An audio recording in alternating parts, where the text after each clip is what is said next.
نظرتون واردن با کدومش سریعتر میمیره؟ سورد یا بو؟ بریم تستش کنیم.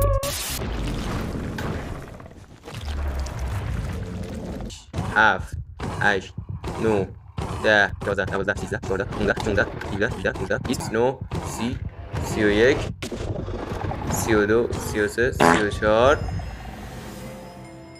کلا با 34 تا شات واردن مرد. به نازنین خواهی هام.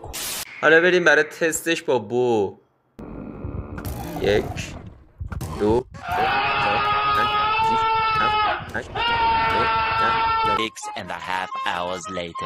قبل اینکه بگم واردن با چند تا شات بو مرد، حتما این ویدیو رو لایک کن.